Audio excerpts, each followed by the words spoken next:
Hey there. Ever look in the mirror and just think, is my diet messing with my skin? You might have the perfect routine, all the lotions and potions, but maybe, just maybe, what's on your plate matters just as much.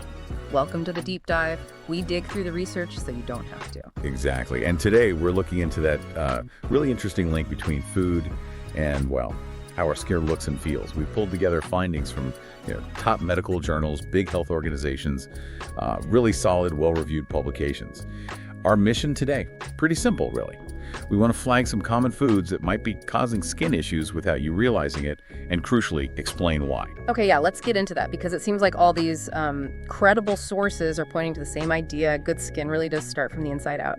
It pulls from some really solid sources, like the British Journal of Dermatology, the American Academy of Dermatology, places like that. Exactly. It's easy to focus just on skincare products, creams and things. Right. But this deep dive really hits on that core idea.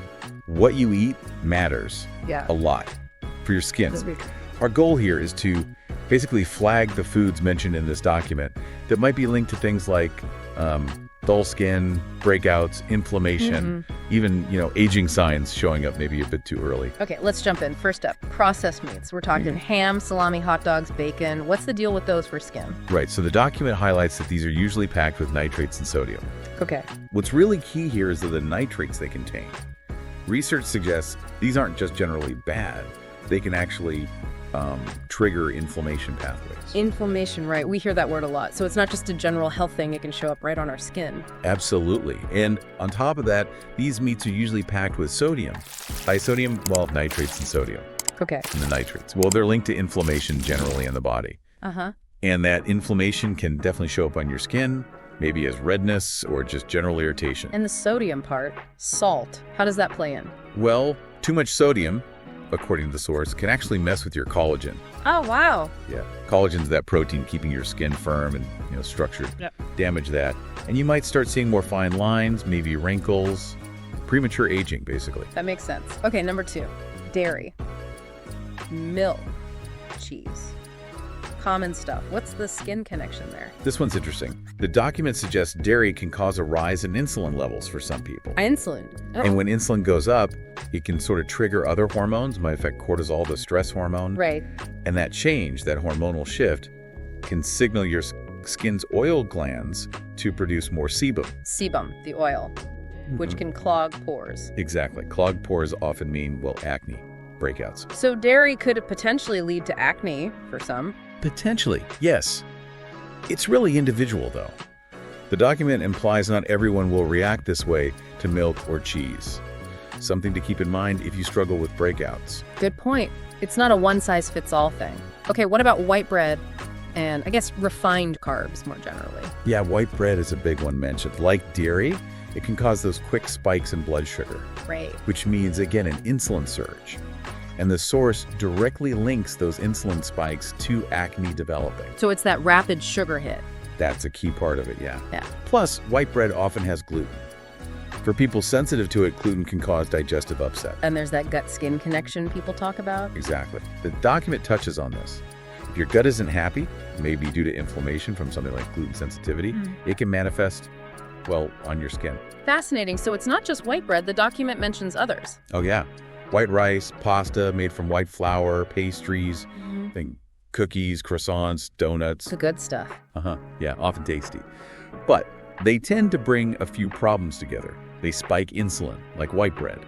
Plus, things like pastries often have unhealthy inflammatory fats and loads of added sugar. A double whammy.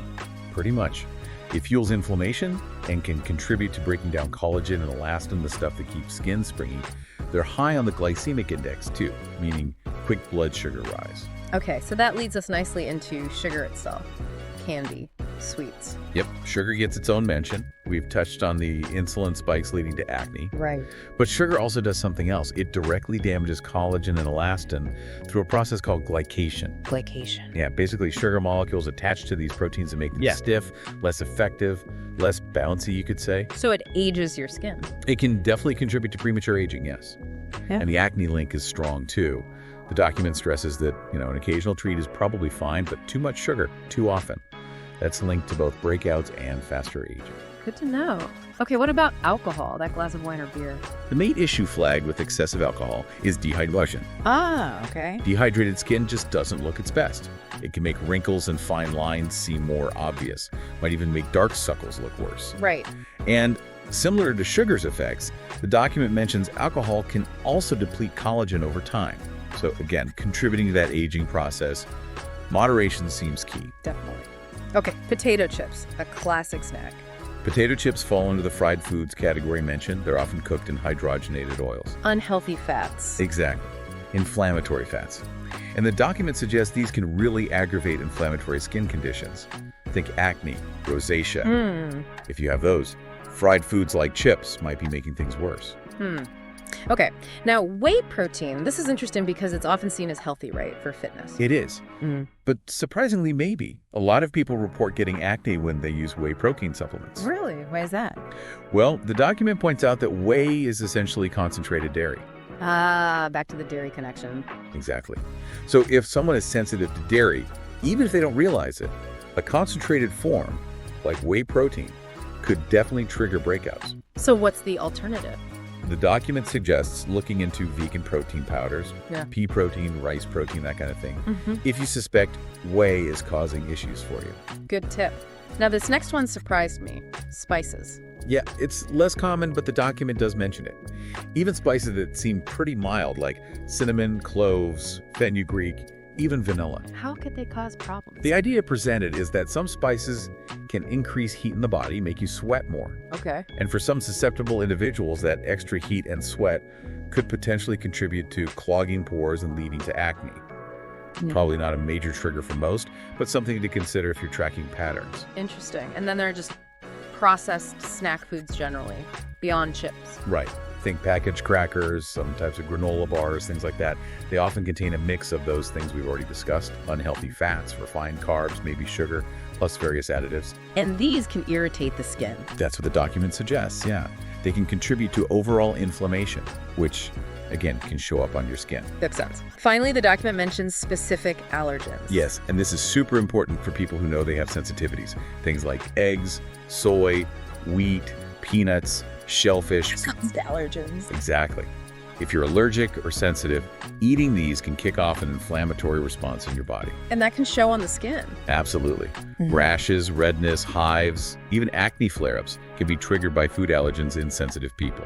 Knowing your own triggers is really key here. Wow. Okay, so reflecting on all this, pulling from that document and its sources, the dermatology journals, Harvard Health, Mayo Clinic, it's really clear, isn't it? Yeah. Diet has a huge direct impact on skin health, maybe more than we typically think. Absolutely. It provides some pretty compelling reasons to, just pause and consider how some of these food groups might be playing a role in what you see in the mirror. It's not about totally banning everything. No, definitely not. But more about awareness, making informed choices. It definitely gives you food for thought. So for everyone listening, if this deep dive helped you connect some dots between diet and skin, please think about sharing it, maybe with family or friends who are curious about this stuff too. And we genuinely love to hear from you. If you have experiences or questions about your own skin or health related to this, leave a comment. Our scientific and naturopathic health advisor, Marino Micheloni, ND, will do his best to check those out and respond. Yeah, definitely ask away.